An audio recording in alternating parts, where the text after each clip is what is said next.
అని మొత్తం అంతా పంచిపెట్టమే. ఇంకా ధర్మరాజు తత్వం అది ఒక రకంగా భయం కారణంగా. వెంటనే గాంధీవాన్ ఆయనకి ఇమ్మని వాడు తల నరుకుతానన్నాను అంటాడు. అదిగో నా తల నరుకుతానంటాడా? నరికేయి, నేను దుర్మార్గుడినే, నేను పేకాటాడాను, ఆడదాన్ని పేకాట్లో పెట్టాను, నాకంటే దుర్మార్గుడు ధర్మరాజు తన దాన్ని తిట్టుకుని నరికేమని కృష్ణ నరికేమని. ఇప్పుడు మొత్తం యుద్ధం వచ్చింది వీళ్ళు నరుకోవడానికి, వాళ్ళని నరకడానికి. పైగా 17 రోజులు అయ్యాక ఇంకా 1 రోజు 2 రోజుల్లో యుద్ధం ముగుస్తుంది అనుకుంటుంటే ఇక్కడ సంక్షోభం వస్తే దీన్ని పరిష్కరించకపోతే రేపు గెలవడం ఎలాగా?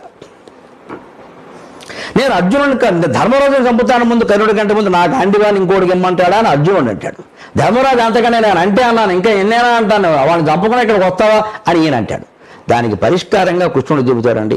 అలయిక గొంటి మేము 16 దినంబుల నుండి శత్రుదోర్బలమున. ధర్మరాజా, ఆలోచించకుండా మాట్లాడితే ఎలాగయ్యా? పెద్దవాడివి, అందరికంటే ముందు పుట్టినవాడివి, శాంతమూర్తిగా పేరు పొందిన వాడివి, యుధిష్ఠిరుడివి అని పేరుంది నీకు. యుద్ధంలో స్థిరంగా ఉండమంటే జీవితం అనే యుద్ధంలో స్థిరంగా ఉండడమే కదయ్యా. మా అలసట గమనించొద్దా? ఎంతసేపు వాణ్ణి చంపేవా వీణ్ణి చంపేవా? ఇదని పేకాట, కోడిపందేలా? ఎంత కష్టమయ్యా యుద్ధంలో. కర్ణుడు మరో వీరుణ్ణి, అందులో కర్ణుడు లాంటి వాడిని చంపడం సామాన్యమా?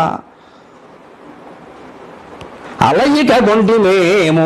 తిరుపతి వెంకటకు వాళ్ళు అద్భుతమైన సంక్షోభ నివారణ పద్యం రాస్తారు. మాట్లాడే మనిషి ఇలా మాట్లాడితే సంక్షోభ నివారణ అయిపోతుంది. అలయిక గొంటి మేము 16 దినంబుల నుండి శత్రుదోర్బలమున. శత్రుదోర్బలమునగాదే కర్ణుడొక పట్టున నిన్నలయించినంతనే. కర్ణుడొక పట్టున నిన్నలయించినంతనే. కలవలపాటుతో ఒరుల కష్ట సుఖములనెంచవేవు. కలవలపాటుతో ఊరుల కష్ట సుఖములనెంచవేవు నేడు. అలతిగ చచ్చునయ్య వివిధాస్త్రధురంధరుడు ఆతడల్పుడే. అలతిగ చచ్చునయ్య వివిధాస్త్రధురంధరుడు ఆతడల్పుడే. ఏమనుకుంటున్నావు ధర్మరాజా? ఒక్కసారి విను. 16 రోజుల పాటు యుద్ధం చేసి అలిసిపోయామయ్యా. అలయక కొంటి మేము 16 దినంబుల నుండి శత్రు దుర్బలమున కాదే. ఏం దుర్యోధనుడు భీష్మ ద్రోణ ప్రభాది ధన్విని కరాభేలంబు. దుర్యోధన గ్రీష్మాదిత్య పటు ప్రతాప విసర ఆకీర్ణంబు. శస్త్రాస్త్ర గాలోష్మ స్ఫార చతుర్విధోజ్వల బలాత్యుగ్రంబు. ఉదగ్రధ్వజార్చిష్మత్వాకలితంబు సైన్యము. అటువంటి సైన్యంతో నీ తమ్ముడు 16 రోజులు యుద్ధం చేశాడయ్యా, అలిసిపోయాడయ్యా. ఎవరిలో ఒక్కరిని చంపలేదని అంత మాట అంటావా?